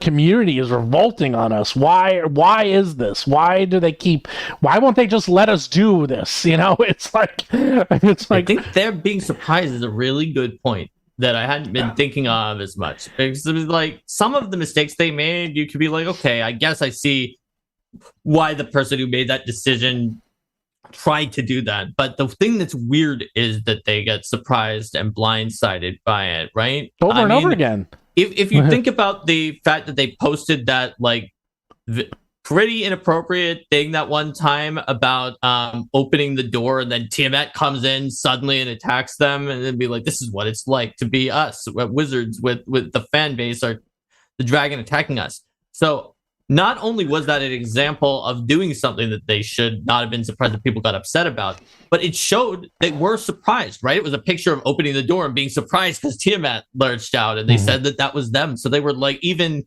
acknowledging they were very shocked by the response. Well, think about the Creator Summit. They asked them ahead of time. This doesn't make any sense. They asked them ahead of time, what are your questions? They got all the questions ahead of time.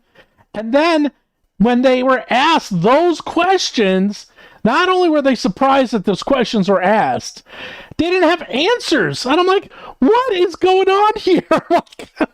You'd think they might have taken a look and said, wow, people really seem to be still upset about the OGL, and they want to know pricing and how the VTT is going to work and the structure and what it's going to run on. Maybe we should have answers to that. And not only did they not have answers, but they seem to actively not have answers, to the point of what's it going to run on? We don't know. What's it going to cost? We don't know. What's the platforms? We don't know. I'm like, do you know anything? I'm like, didn't you ask everyone to give you questions ahead of time? And they're just they didn't even have good prepared answers. If you don't know, you come up with prepared answers telling you how. You do it a fancy way of saying how you don't know. Instead of you saying, I don't know, which is what they kept doing, you say, oh, well, we're going to do some market research. We're going to look into this. We're going to see what our players use. And then we're going to make sure that whatever the players use, that's going to be the base. And we're going to make sure it works on that base. That's the same as saying I don't know, but in a much better way. They didn't do that. I mean, that's what I can't believe. I'm like, they seem incredibly disorganized over there, and I'm like, This is the curse, man. It's the curse. It's the curse of that, as you said, and you're right. Is that creative people don't make good business people. Very rarely will you have a combination. Now, it can happen.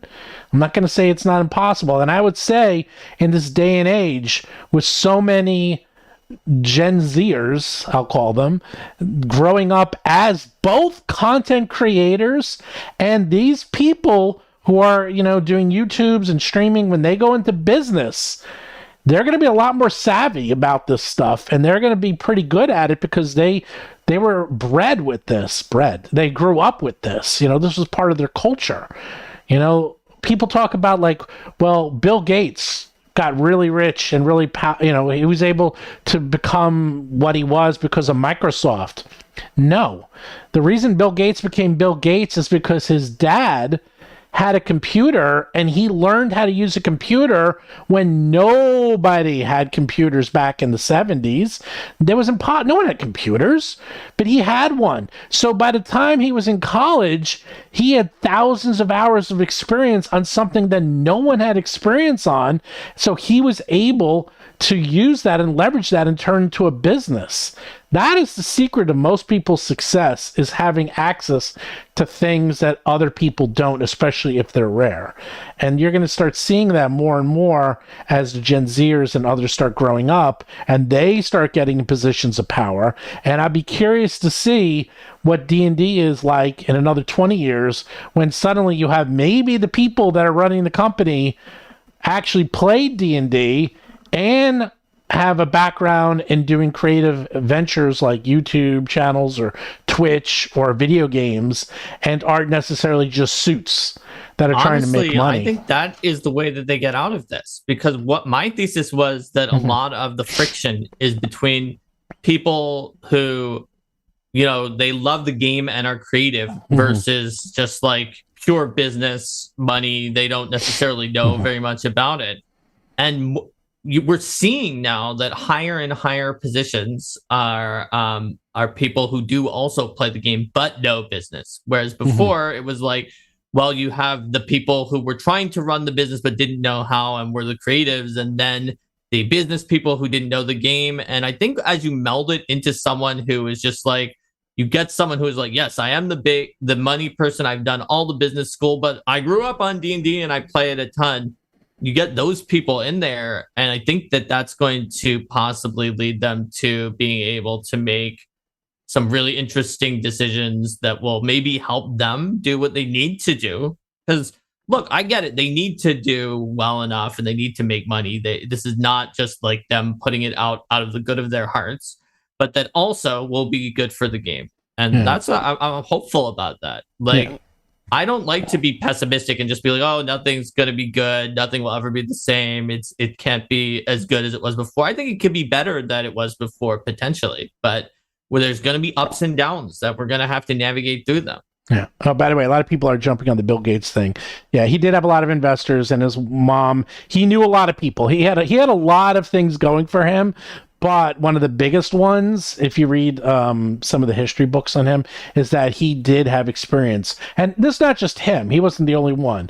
Like people, all, Steve Jobs, all the people at Apple, like anyone, they all had experience and had availability of computers. So by the time, and to be honest, that's pretty common.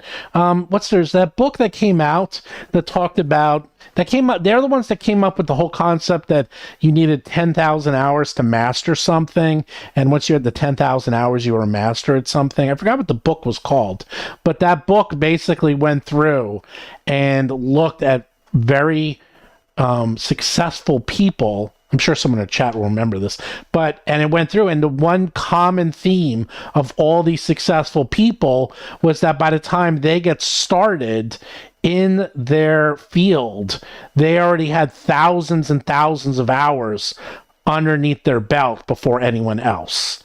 And that makes total sense. Like if you have already been doing this thing, especially if it's something rare, like if you were on, the internet since the 80s, and you had a big leg up on anyone else than people who were starting to get into it in the 2000s. Outliers, right? That's it. Outliers. I couldn't remember the name. Outliers. Yeah, it's a very popular book, and that's exactly what it was. The thesis was is that all these people had access to the technologies or what they ended up doing and had more hours invested in it than anyone else. So, that is kind of what my thesis is that because so many people nowadays, what I would consider an outlier is being able to, I mean, it's so funny. I mean, I think about this all the time. It's like when I did a podcast I started podcasting back in 19, but it was pretty close. It was 2000, I think 2002. Okay, maybe 2003. Around 2002, 2003, I started the podcast. Do you know how hard it was to podcast back into it? Like, I had to go to like audio stores and find equipment, and there was no software out. I mean, it was a nightmare. I mean, you literally had to go and buy professional equipment that they use at television stations, and I had spent thousands of dollars to be able to just record something and put it on a computer, and then even just getting a podcast to work, it was incredibly hard to do that. Nowadays we're doing it right now online.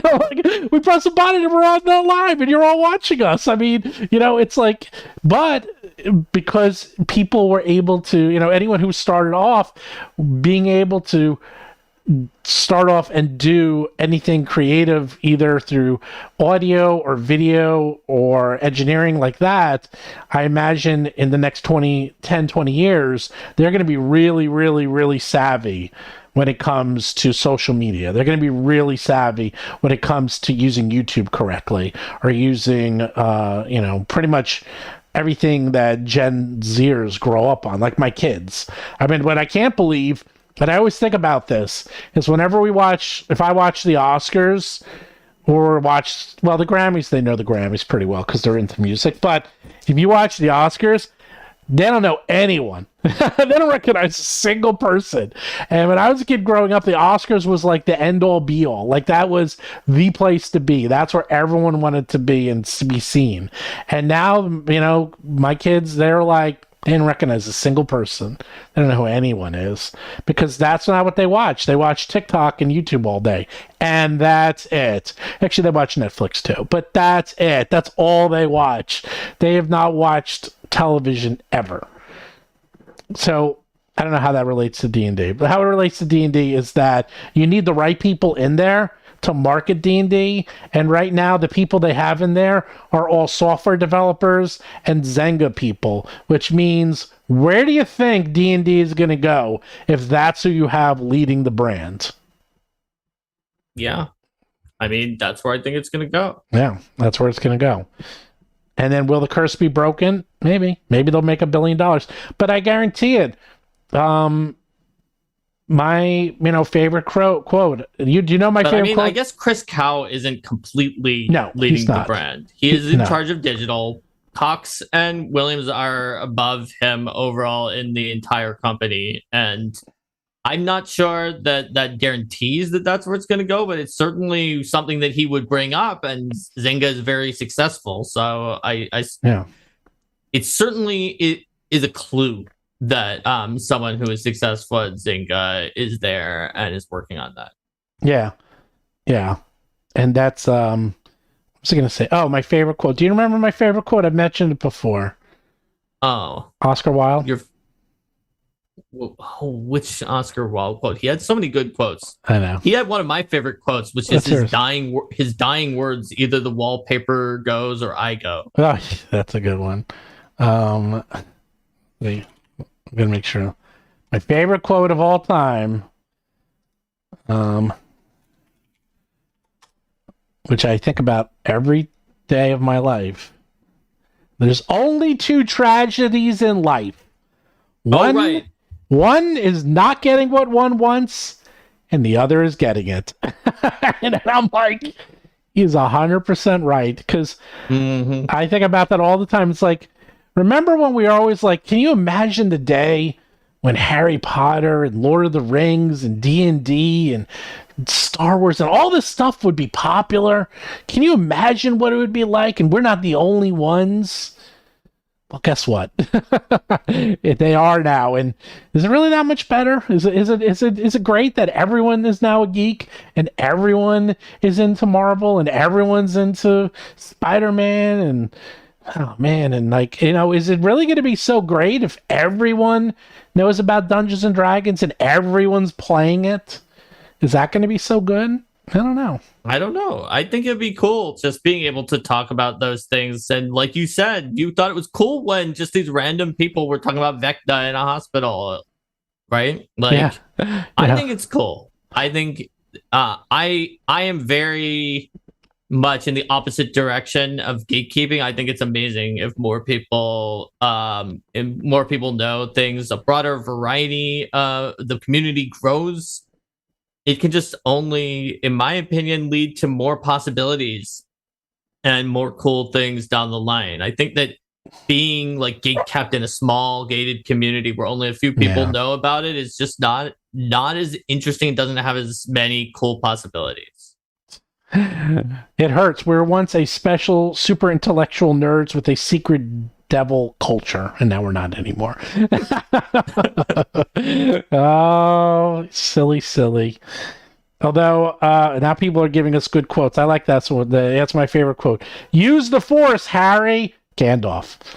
And then of course, it's like a picture of like Firefly, and it's in the wrong font. And it's like the Star Trek font. I'm like, that is a good quote. I've seen that quote where they takes every thing and makes them wrong, and it's like, oh, it like hurts your brain. That's an old trick.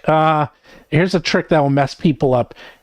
If you write out names of colors in a different color, like write out the color red but make it yellow, or then make it like green in the color purple and all this, and then you ask them to say, okay, read the word or say the color, and it's actually really hard to do. It's like some psychological experiment, and it's actually really tough and messes up your brain.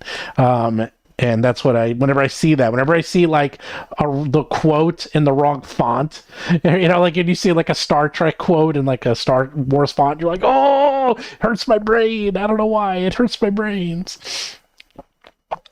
But I think we're doing pretty well, pretty good here. Everyone seems to be happy. Everyone seems to be, the concurrent viewers has not really gone down.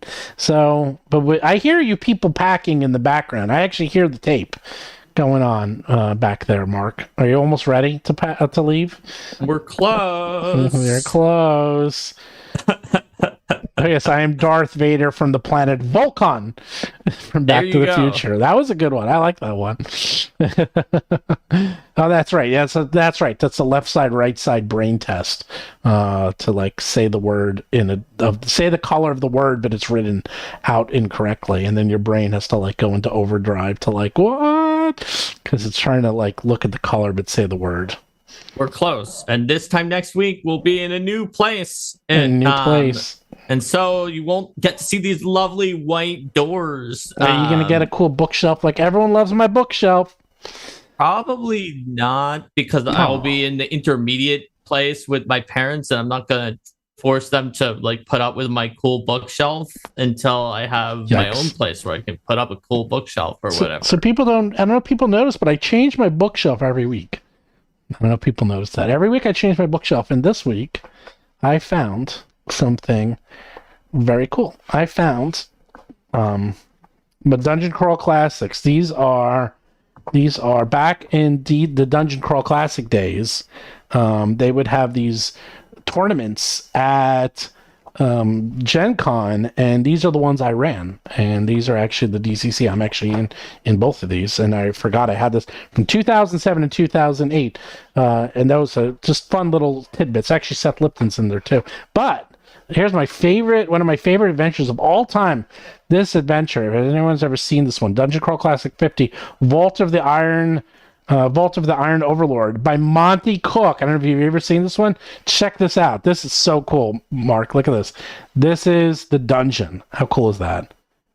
Oh, that's cool. I know. It's one of those things where the different layers rotate around and then it matches up. Yeah.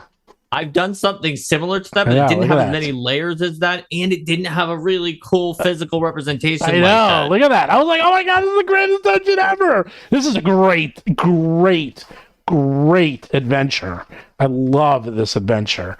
First of all, the dungeon is fantastic, and then the bad guy, I would say, I mean, maybe I can do spoilers to get it's like 15 years old. The bad guy in this, okay, hold on, it's one of the best bad guys I have ever seen in any adventure, because he is, check this out, I'm trying to find his stats. By the way, where's the stats? There's a gibbering mouther in here. Up, a gargoyle, Mark.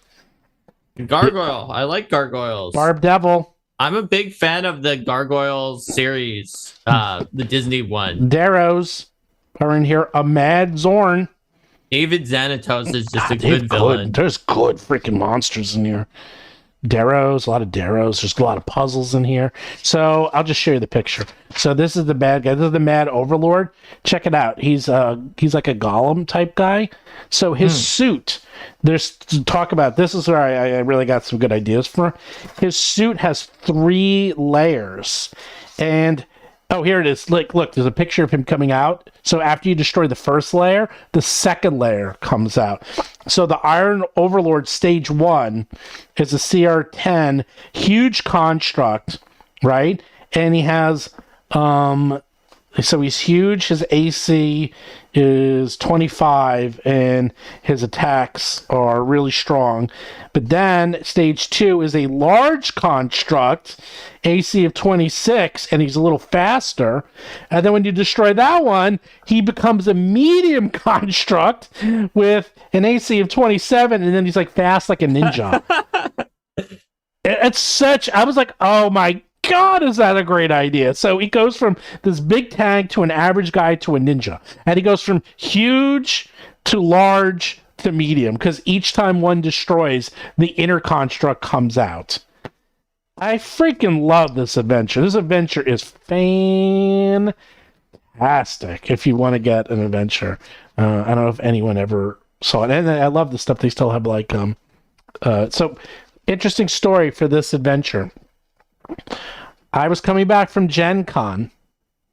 I think it was 2007. It's right when they announced 4th edition.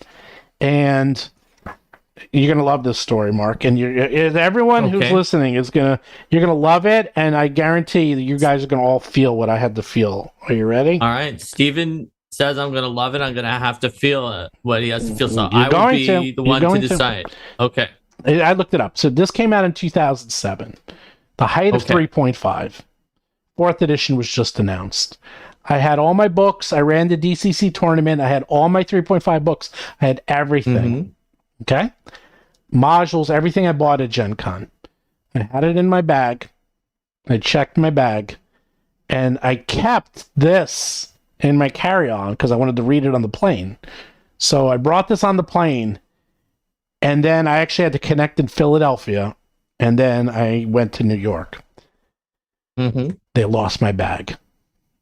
I lost all my history and everything I had. I brought to Gen Con. All my 3.5 books, all my character sheets, all my everything I had, everything. Okay, Steven, you win.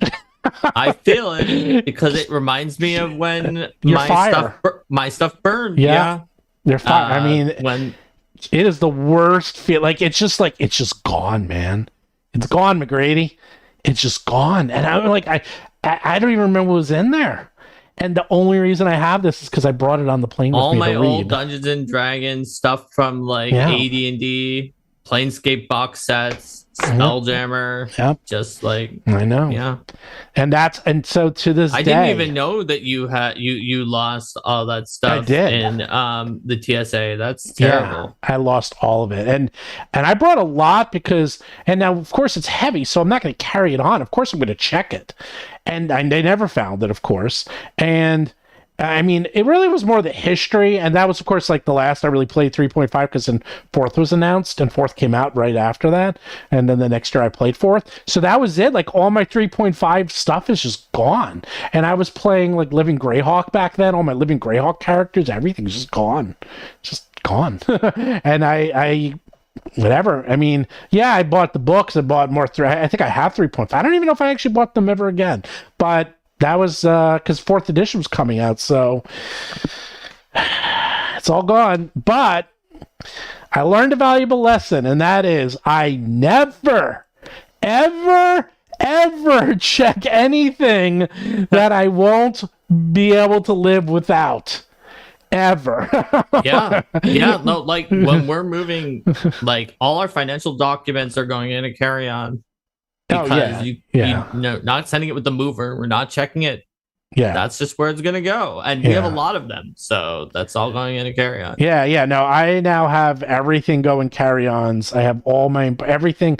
Basically, everything comes in a carry-on except for like clothes and the other thing I've done is sometimes I'll buy something like a Gen Con, or even this happened to me. I was in Arizona of all things, and we bought stuff, and I just went to like the UPS store and shipped them. I'm like, I have better faith in having them shipped than to have them, go on an airplane. So, and at least with the shipping, you can track it. So I never check anything ever unless I absolutely have to. And anything I check, I don't care if I lose. That's the rule. So, but that makes sense. Probably a good time to stop. All right. But yeah, people are already piecing out. I think people like to comment that I think they have more fun talking to themselves than they do talking to us. I don't know. I try to talk with them sometimes too. No, I see you chatting away. Or you're writing someone. I don't know. You're probably writing the Discord people. I know you. Yeah, like the playtesters are talking to me too. Yeah, so I do lots of things. Like my brain likes to multitask. And so if I'm not fully engaged with doing something that uses everything, then I should be doing multiple things at the same time so I can keep my attention on both more easily. I'm weird. It's just a well-known fact. It is well-known, the fact that you're weird. But aren't we all weird? Perfection Hunter, basically, while I was so some of my stuff is with me. But, while I was living it was just barely moved over here to this apartment to work at Paizo. I mean, we've been there for a little while, right? But some of my old stuff was still at my parents' place with the idea of, if we ever got a bigger place, that I would get my stuff and put it there. And my parents' house burned down. Now, thankfully, they were like randomly at the Sundance Film Festival. Because if they hadn't been, then that would have been bad, because it was an electrical fire that like spread very quickly. Nobody got hurt except for pets. But like no humans got hurt in the electrical fire. But all of my old D&D stuff that I didn't like flat out need right now to be running the games I was currently running was in there. And like campaign notes for like old campaigns, and just a lot of memories from childhood and other things like that. So that's basically what happened there. Yeah, it sucks. Well, right now people are like, oh, financials, go and see bank vault. Yeah, well, nowadays I have everything living. I have backups of backups of backups of backups, and I have every single thing on the cloud. Oh, do we have an estimate on the Battles of Best Strange and Unusual PDF arrival?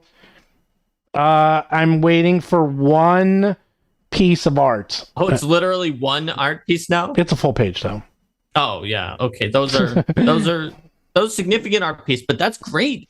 Yeah, no, that's it. I mean, the cover looks so good. I the same think guy. people are gonna love to see this one. Yeah. And from some of the people who have seen like the previews of it, have been saying that it's even more spectacular than the first one. And I think I agree. I think that it is a significant evolution and is just a really good bestiary. Yep. People really brought it this year. It's I mean, they did the first time as well. It's ready to go. So Yellow Clad King, it's sitting here. I even did the bookmarks or the bookmarks.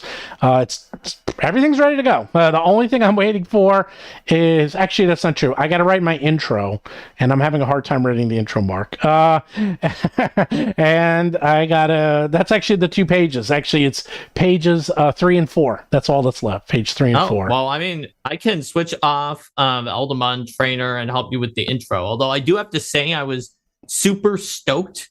Okay, because I got to write. I was like, what should I call the class feature where Eldamon Trainer gets an expert in their class DC? And I decided Eldamon Expert. But guess what? That means the name of the class feature is that gets Master in class DC. Eldamon Master? I don't know. Eldamon Master. Yes. Okay. Okay, that's really not that big of a deal. And then what about it's not that big of a deal for you, Steven? Okay. Eldamon Legend. I mean, they don't get to legendary in class DC because no one does, but Eldamon Master isn't that big a deal. I mean, come on, it is completely fitting as a reasonable thing to put in there. Oh, I see what you're getting at. Now you can become an Eldamon Master. But did you see in the newsletter that I gave up because we've been repeating the Eldamon, and I have the cards. I was hoping you wouldn't do that because starting next week we're probably going to actually have some new ones. I didn't want to put it out there with just like the blanks, but it is a really cool piece of art. Well, I think it's okay because I was thinking other people have done that before where they put out the blanks. I hope people aren't going to think that its name is actually like. No, I wrote it in there. No one really I don't know if that's they didn't even comment on the Discord. I haven't seen that either. No, I mean I think it was more like, well, I was going to put in just the art, but I have the Eldidex is ready, so I thought, I'll just throw it in just so that I can see it because that's like the dark hand. I see. We were going to do the evolution form of the fox again, and then starting next, you didn't tell me. The third one. No, I did. I said putting Konkawa in, and I gave you the number. And that was it. Once we did the evolution form of the fox, we finished the fox. Right. And then starting next week, I was going to try to have new ones because I'm doing the Eldamon Trainer right now. So you didn't tell me that. I have to do. That's fine. Well, no one. I think no one even. We aren't going to do the Darkness Hand for a while anyway because Fire and Ice come first. That's true. I just wanted to mix it up. Yeah, absolutely. Starting next week, expect to see some uncommon and rare Fire and Ice ones, maybe. We'll see. We'll see how my move goes, right? If the TSA loses everything or whatever we're talking about here, don't get me anxious about that. But maybe I won't have the. Well, do what I do. The Eldamon. So you know what we do now? What? Which I can't believe you're not doing. Okay, go buy air tags. Everyone does this. Put air tags in your luggage. Well, fortunately, we don't have that much of things that are really, really necessary. Well, that's the point. In that luggage, it's really more, I guess, if the movers. Okay, but you do with the movers, so you can put in anything you want. So anyhow, that's the new thing. People are just air tagging. Yeah. I do it too, and now all the time. So what you do is you buy air tags, and then you put in anything you want to track, and then it shows you exactly where it is at all times, within like 5 feet. So you can it'll never get lost because you'll know where it is. So if they're like, oh, it's lost, I'm like, no, it's not. I know exactly where it is. And you can show them and go there because it's on the map. That's what air tags do. Mm-hmm. You see? It's very popular. Because when we went to Spain, we did that because we were worried about losing our luggage because that would have sucked. So we air tagged everything. And the air tags are really good because as soon as you leave, if you have an air tag with you, and as soon as you leave within 100, 200, 300 feet, it warns you and say, by the way, you're no longer near your air tag. And then when it goes near you, it actually it tells you when it's near you and back. So the funny thing is I would be able to know when it was on the airplane because you'd leave it and say, okay, it's not near you. And then when it gets loaded on the plane, it's like, oh, it's under you. I'm like, okay, cool. And then when you leave, it's like, okay, now it's here. So you know that your luggage is actually with you. So yeah. So you learned something new. it's always a stressful thing, and obviously it's always painful when you lose something like that. I thought I was just resilient about it at the time, so like I told my coworkers, I was like, you don't have to worry around me or anything. But it turned out humorously that I couldn't completely, I wasn't as completely as resilient as I thought, because like for some reason we were having a meeting, and it was about part 4 of the playtest adventure. And so Jason Boland was in there, and he's like, so yeah, this is a part that we really want to figure out about the skill checks on. And so we come into this place, and it's just burnt down to ashes, and everyone is dead, and all of the things are just completely destroyed. And it was by a red dragon, and we're thinking about like what kind of skill check to figure out that it's all been singed and charred into nothing. And he just, well, we went on about it for like 30 minutes, and I was like, okay, I thought I was fine, but can we change the example that we're using here? I know it's the one that's in the adventure to something else. And he was like, oh yeah, he must have just forgotten. And he's like, let's just say where it's like you see a person who's been turned into like having their skin transparent from an aboleth slime. And then you come across their dead body. And then we were okay. I was like, okay, good. Yikes! You're like, okay. Oh no! Instead, you see a transparent human that's getting devoured while they're alive as a slime. Oh yeah, that's better than the fire. But for you, yeah, it's better. Could be. It was at that point in understand. time. I thought I was cool with it. Fire was fine, but it was just like really getting into how the whole place was burned down and everything was burned. And I was like, this is the next day. It's too soon. I've had people more than once. We've had clowns in adventures. And people like have told me to stop with the clowns because they're scared of clowns, which is very common, by the way.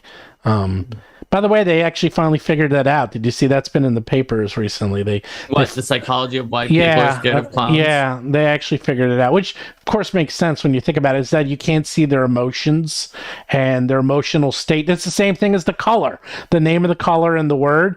So it's like uncanny valley situation? Correct. Their facial expressions do not match their emotional states, and it's very disconcerting, and it scares people. When you say the color and the word, you mean the Stroop effect, where the word red is written in blue, and then people say the word blue instead of red? Yes.